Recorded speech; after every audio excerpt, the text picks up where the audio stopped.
Okay, in this video, we're going to take a look at an example problem where we're going to do a t-test where we have two samples and then we're going to assume equal variances. So we're going to be looking at the difference in the two means. So here we have a control group and we have a treatment group. You can see that we have n equals 6 people for our control group and n equals 6 for our treatment. And we're also assuming these are independent groups. The degrees of freedom is always n minus 1. So in this case, degrees of freedom is going to be 5. And here this will also be 5. The degrees of freedom, if we add them together, it's going to be n1 plus n2, and then minus 1 and minus 1. So this is then going to be 10. Okay. So the first thing we want to do is you want to calculate the mean of these two groups. So here in M1 here, I'm going to type equals the average, and I'm going to select all my control group numbers. So the average is 410. And here I'll calculate my mean of my treatment group numbers, and that's going to be 431.667. So the first thing we want to do is take a look at the difference here. So this is going to equal M1 minus M2. Okay, so we have a difference of negative 21.6667. All right, so we're trying to see if this treatment has any effect. So our null hypothesis is we're going to assume it doesn't, right? So that the two means are going to be equal. And then we're going to try to test our alternate hypothesis, which is going to be that they're not equal, and at some level of significance. Here, the level of significance they used was 95% confidence, which corresponds to alpha, the level of significance, which is 1 minus the confidence, or 5% confidence, which again, decimal form would be 0.05. So we're looking at alpha 0.05. Also notice that the alternate hypothesis tells us what kind of test we're running. The fact that this is not equal means it's a two-tail test. Okay, if this was less than, it would be a left-tail test, and if it was greater than, it would be a right-tail test. But we just know, we're just trying to see if it's not equal. So for test type, we can go ahead and put two-tail. All right. All right, so first thing I guess we want to do is calculate the difference between each number and the mean in that group. So this we'll call it difference squared. So this is going to be equal to the actual number minus the mean for that group. And we're going to make this, I'm going to hit F4 as a shortcut to make this an absolute cell reference, because we want this average to be the same when I drag my formula down. And we're going to take this and square it. Okay. And I can drag that formula down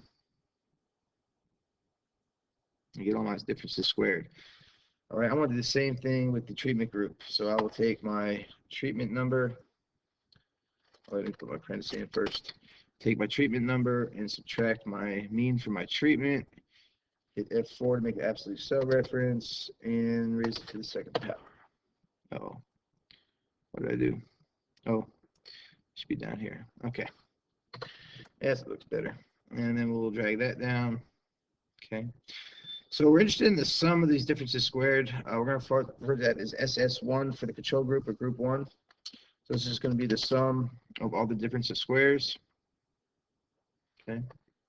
And then here SS2 is going to be the sum of the difference in the treatment group of our squares. Okay. Perfect. All right, so we're getting a lot of information here. It's time to start doing some of the harder calculations. The first, which is being, so overall, we're trying to get our test statistic down here, right? So you see in the numerator, we actually have the difference of the two means. All right, so I guess let's do it here. Let's make the difference here. Difference in means. Okay, and let's let that equal M1. Oh, we have that up here. Minus M2. I actually did already have that. It's up here, but we'll just calculate it again. Okay. So there's my difference of my difference in means. That's going to be our numerator of our test statistic. So in the denominator, we have this SM1 plus M2. So that's the sum of the errors in the means from group 1 and group 2. And to do that, we need a few different calculations. The first one is this SP squared. Okay, so you can see over here I got the formula. It's kind of like SS1 divided by the degrees of freedom of group 1 plus SS2 divided by the degrees of freedom of group 2. So we can do our Excel calculation. This is going to be equals. And then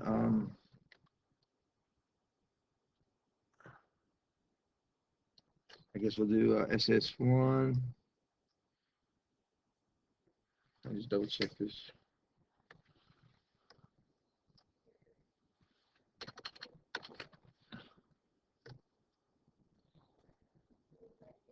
Okay, so I want to make a small correction. For this one, it actually appear the same. The way I have it written down is this is actually going to be SS1 plus SS2 divided by the degrees of freedom of the first group plus the degrees of freedom of the second group.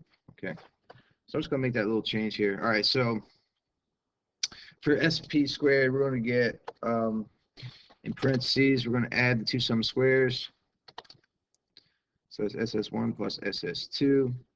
Then we're going to divide that by the degrees of freedom of our first group plus the degrees of freedom in our second group.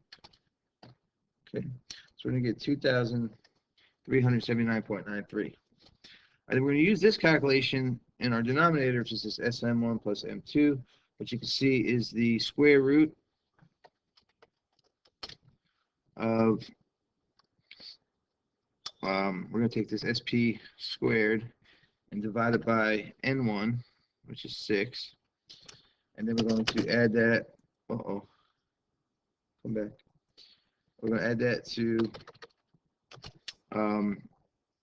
again, SP squared divided by the number in the second group. These two happen to be even, so that's fine. Then we'll hit enter. So we get 28.1658. Okay, so we have what we need to calculate our test statistic now. Again, this is going to be the difference in the means divided by SM1 plus M2. So that's going to give us a negative 0.76926. Okay. So there's different ways to go about this. One, you could calculate your critical value T and create your rejection regions and see if your test statistic falls in the reject or fail to reject zone. Another way you could do it to calculate the p-value, and I do actually want to show both. So here, for the p-value, let's just look at what this actually is. So here we have this t-distribution curve, similar to a normal curve, and we just calculated some test statistic. Oops, it's not a very straight line. Make it a little better. All right, so we have some test statistic Z, or T, I'm sorry. And this was negative 0.7, what do we say, 669, we'll use. Okay, and this is a two-tailed test, so we got to do the mirror of that, which would be 0.769. Okay, so the p-value is actually the probability that it's in the tails. Okay, so if I were to shade both these tails, if I were to add this and this together, I would have my p-value.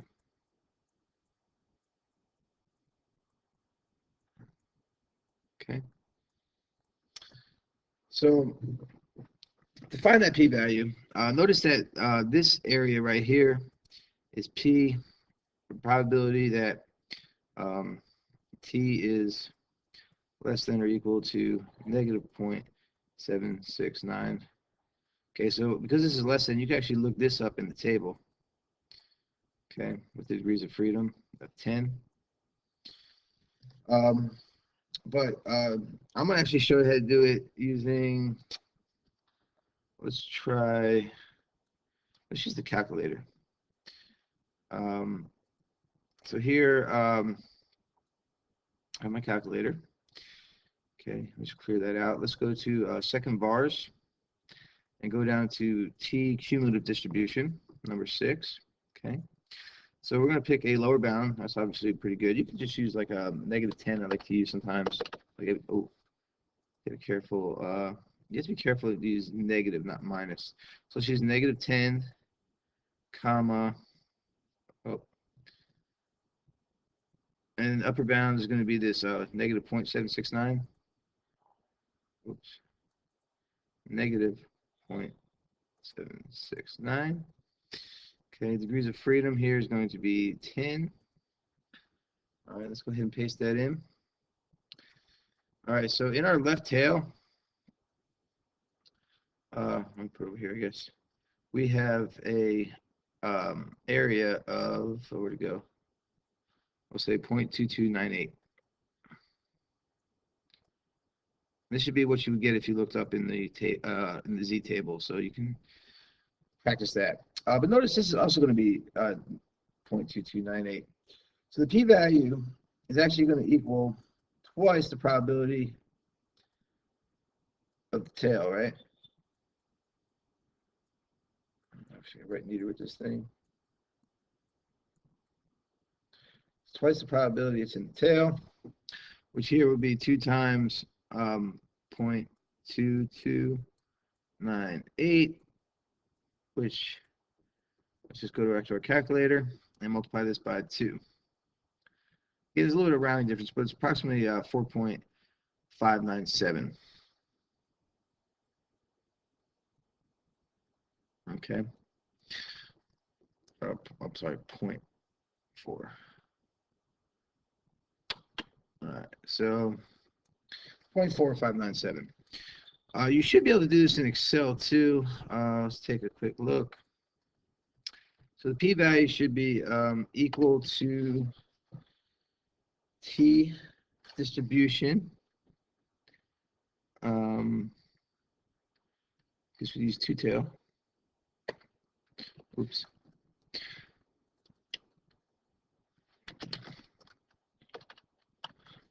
T distribution.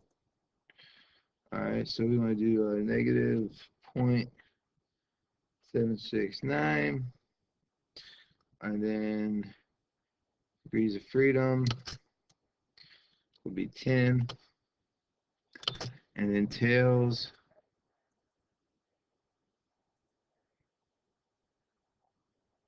well, hold on. All right, so actually we're going to use equals T distribution dot two-tail. Okay, and then all I have to put in here is my value and my degrees of freedom. So we're going to put -0.769, degrees of freedom 10.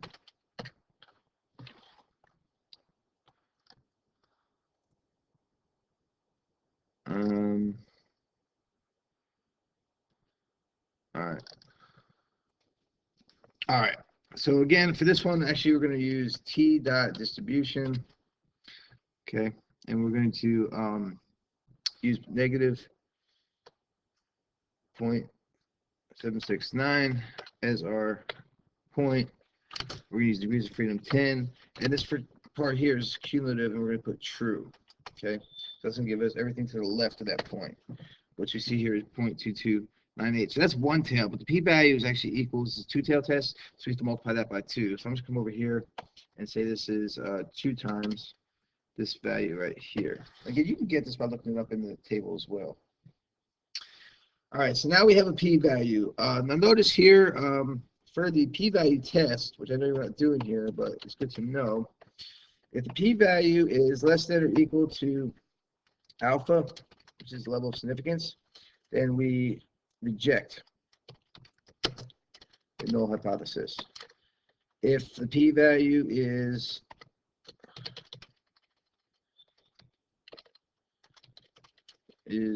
greater than alpha,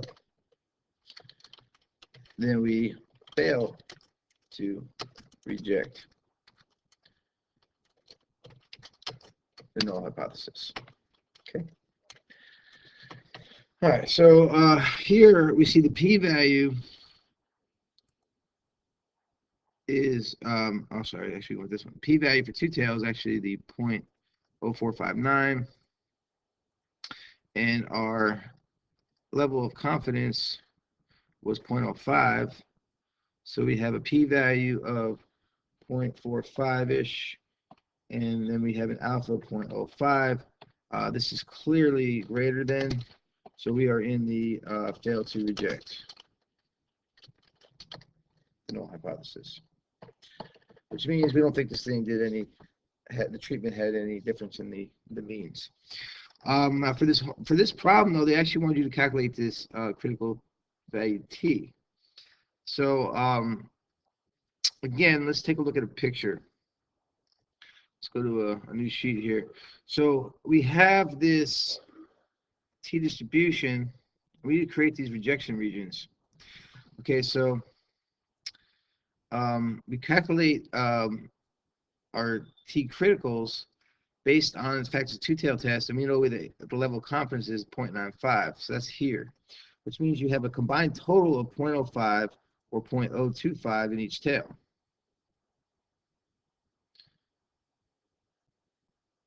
Okay, so you can use the thing we did in Excel to find that critical t value, but really what you do is you go to your table.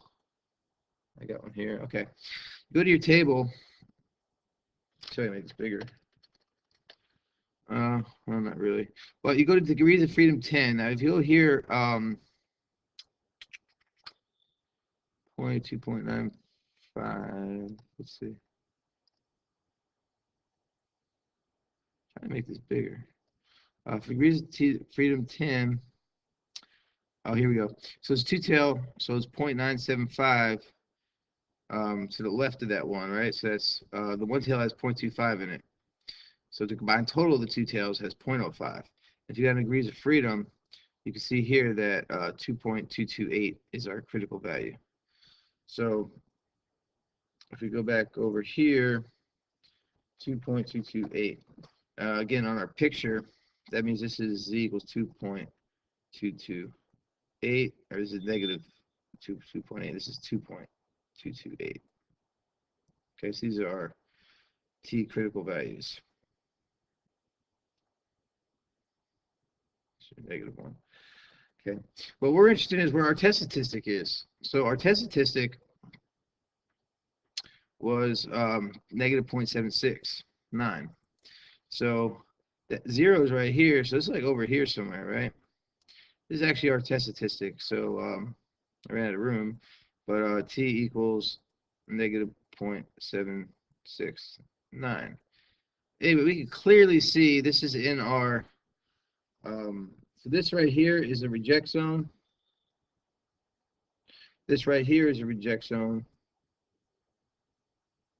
And this right here is a fail to reject. So whether you're using the p-test or this critical region with the critical value of t, in both of these, obviously, we fail to reject the null hypothesis. Okay, so remember, this again was a sample example using the fact that these were assuming equal variances. So one thing you could do is you can calculate the variance for each group and do the ratio test. I don't remember what the exact numbers are, but it's easy to look up. I'll leave that for you. I'm thinking you can assume for these type of problems here, you're going to have equal variance. Okay, hope you found that helpful. Oh, I did want to show one more thing while we're here. So you can also use information built into Excel to get the same information. So I will go ahead and show you how to do that. If you go to your data tab and go to data analysis, and again, we pick t-test, two sample, assuming equal variances. Okay, and we're going to select our control group for our first range. For variable 2, we'll select our treatment group. Okay, hypothesized mean difference is 0 and alpha level 0.05. And we'll just put this as a new worksheet. What I want to show you is if I go ahead and copy and paste this in, All right, let's just go ahead and I guess copy it down here. So this t-statistic here, maybe I'll use this color to show the differences. So the t-statistic here is the same thing that we calculated up here. All right. The p-value of a two-tail, let me make this bigger. Oh, the p-value of a two-tail was 0.459. So notice that that's exactly what we got here, 0.459. The t-critical value for a two-tail was 2.228. And that's what we also got calculated here. So it was good to see that the technology, whether you're using Excel or doing it by hand or using this data analysis tool, that we get the same answers. So again, I hope you found this helpful.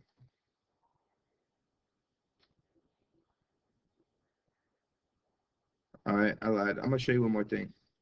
So if you go to your calculator, if you happen to have one of these, and you put these two things in your list. Now this will work with two samples assuming equal variances.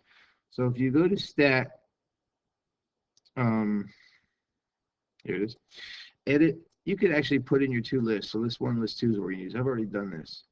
And then if you hit stat again and go to test and go down to two sample t-test. Okay, so list one and list two are going to be my two groups. I already have those in there. This is a two-tail test. That's at not equal to mu2. Okay, so it'll be a left-hand test, and that'd be a right-hand test. For pooled, for this one, we're putting, I believe, yes. Let me just go down here. Okay, enter that. And then calculate. So, oh, sorry, I actually have the wrong numbers in this one. All right, that's for the other one. So let's go to second. Let's go stat, edit. All right, let's go over and put our numbers in. So we have, let me put this over here for a second. We have, all right, so we have 456, 334, 410, 429, 381, 450. Okay, let's go over here and put 370, 460, 401, 490, and 389, and 480. Okay, now we got our list. Let's go back to stat calc or test. Again, two sample t-test. And all this is the same. So let's go down to calculate. All right, so here we have our t-test statistic, which is negative 0.769, which is what we have right here. You have your p-value of 0.4595, which is what we have down here. You have your user freedom 10. We've already kind of figured that out. And see if there's anything else. We'll have some more information you can take a look at. But if you do your level of significance, you can just compare it with this p-value and make your decision to fail or reject the null hypothesis. Okay, that's all I got now.